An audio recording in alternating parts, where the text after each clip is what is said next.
So a friend of mine comes up to me and says, Danny, why do I keep getting trapped in all these crazy relationships? Or why is it the only thing that's on my mind is having sex? And first of all, my friend doesn't talk like this. This was a bit of a shock to hear this from him. And I said, what? You think about sex all the time? It's like, that's pretty normal for a lot of people. It's like, yeah, but it makes me go after relationships that I don't need or don't really want or don't suit me. And I just keep doing it, keep wanting it. What do and I told him, listen, pal, first of all, I'm not the guy to come to for relationship advice, all right? But now that you've asked, I'll tell you this much. Stop running towards the things that you think you want. Attract them to you. That's one little piece of advice that's worked for me. This much. Enough to bring me peace. Because it's in our continuous, I need it. I need her. I need him. I need them. I need it. I need all of it. It's just, it's like the Buddha says, suffering. Suffering. One of the most beautiful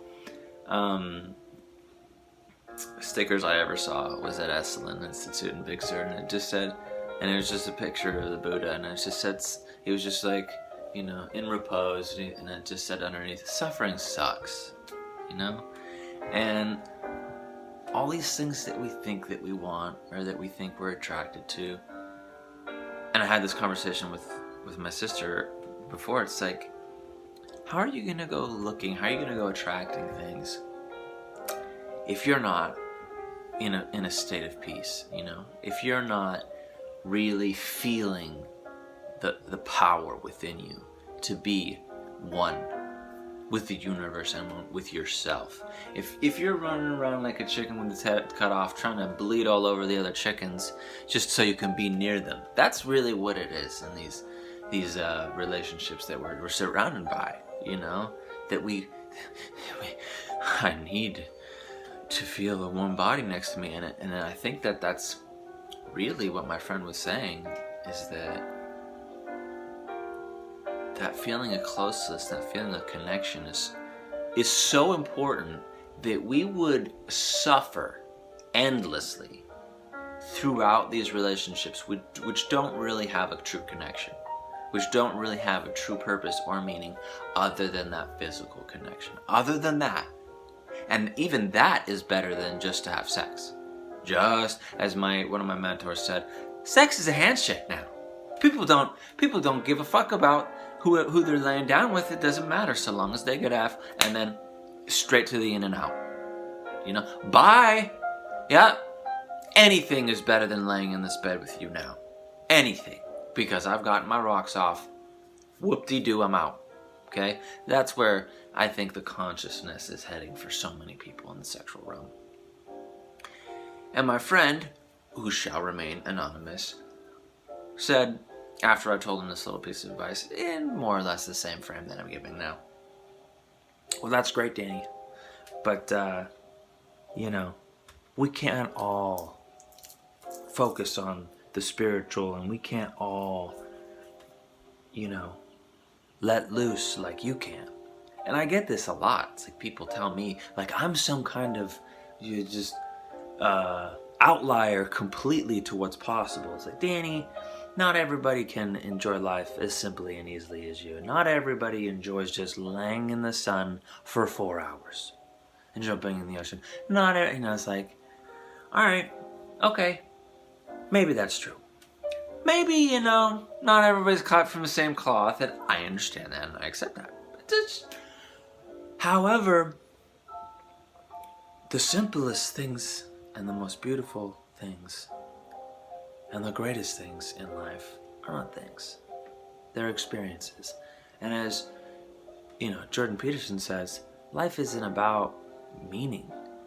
It's about living. It's about getting the experience of life, the experience of being alive, and that's what truly matters, not the things, you know, not the things, although they're nice. Things are nice. It's nice to have things. But those things go away. All things go away. Whether you accumulate them in troves or not, they go. They pass on. Whether it is to someone else, to your children, to the bank, to whoever else, to some thief who just stole it, like they stole my bike right off my porch right when I was done building it, just before I got to ride it once. And I could have allowed myself to be bummed out about that, you know? But, c'est la vie. Whoever stole that, you know, bless them. They'll be riding that, and enjoying it, but best believe if I ever see them on the bike path, it's on. It's just, there's gonna be a stick flying straight through the spokes, and they're gonna face plant into a brick wall, okay? That would just, you know, it would be accidental, you know, there'll be no evidence that I had anything to do with it at all, you know, because there'll be no witnesses, but, you know, I let go of that.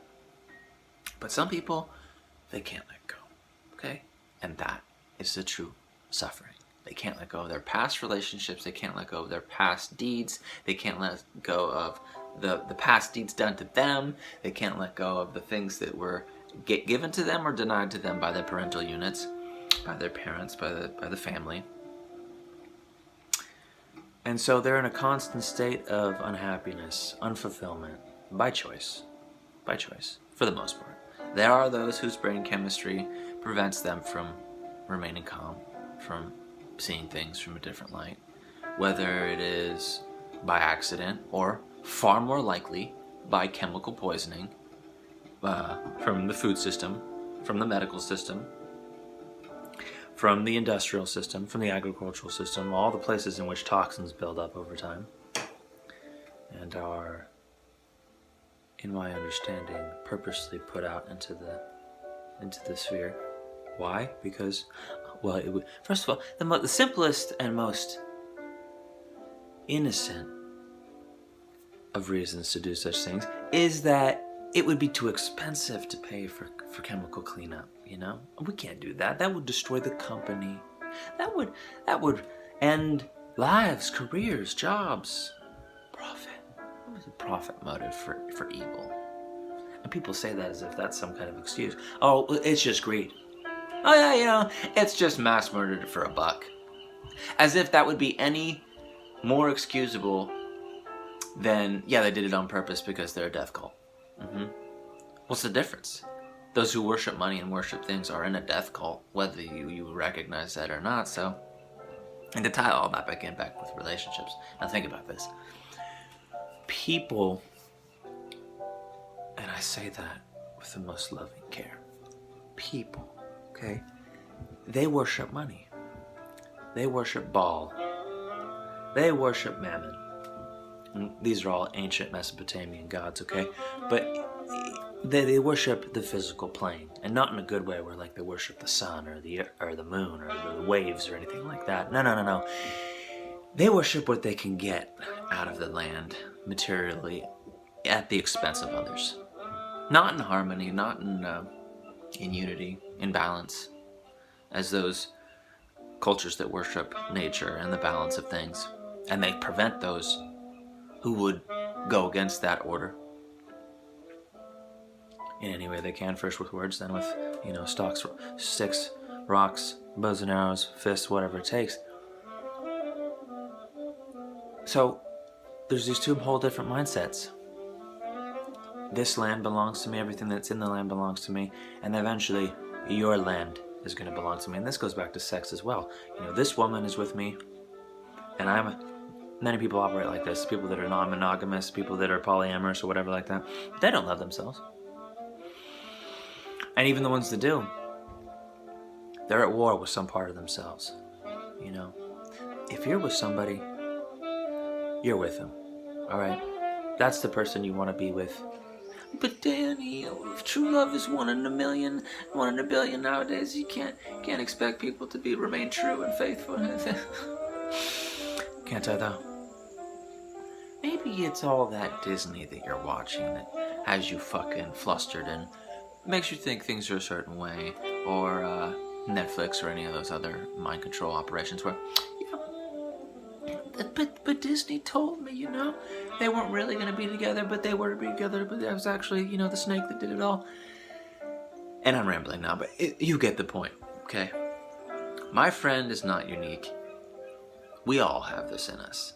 And it's the programming that we have to deprogram within ourselves. You just type it, hack it out of yourself, break the bank on it, break free, find happiness, find compassion for yourself, and be okay being alone. Be okay not having, a lover. And it's like these dating apps these days, it's like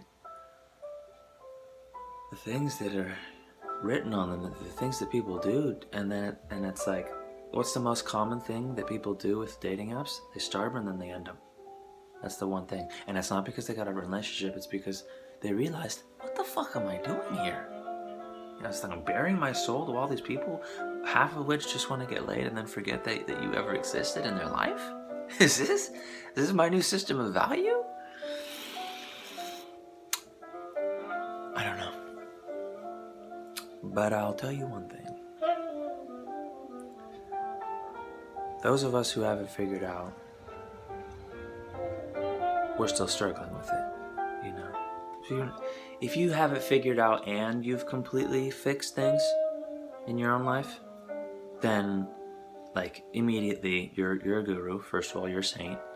And you have no choice, because it's your moral obligation to help others. And you just stepped away. It's like you're in a video game, right? And they're in a hellscape. Everything sucks for them, and you're just standing there. You know that you're in a video game. You're outside of the video game, and you're like, completely unfazed by what's really going on. And you're just telling them, listen, these are the things you need to do to get out of this game. And how can you not be terrified right now? This is because I've stepped away from samsara, from the field of illusions, the sad veil of tears to which you belong. Yeah, I'm on the outside of that, looking in at you, okay? And there's no judgment there. Yeah, I could be killed here as well, and it'll suck, it'll hurt, but I know there's more. I know that there's so much more. And so, but most people are nowhere near that. Okay? I'd say 99.999999999% of people are not there. And that's why we're on planet Earth. It's the most complicated and terrifying educational system ever devised. Some say it's a video game. Some people say it's a hell. Some people say it's a limbo. Some people it's not even real in any sense. And all of this is just a figment of God's imagination. In any case, your suffering feels pretty damn real, doesn't it? So let's address that somehow, shall we? Suffering sucks. Limit it where you can. Prevent it when you can. But in the cases that you can't, learn from it. Perhaps the whole world can heal. Bit by bit.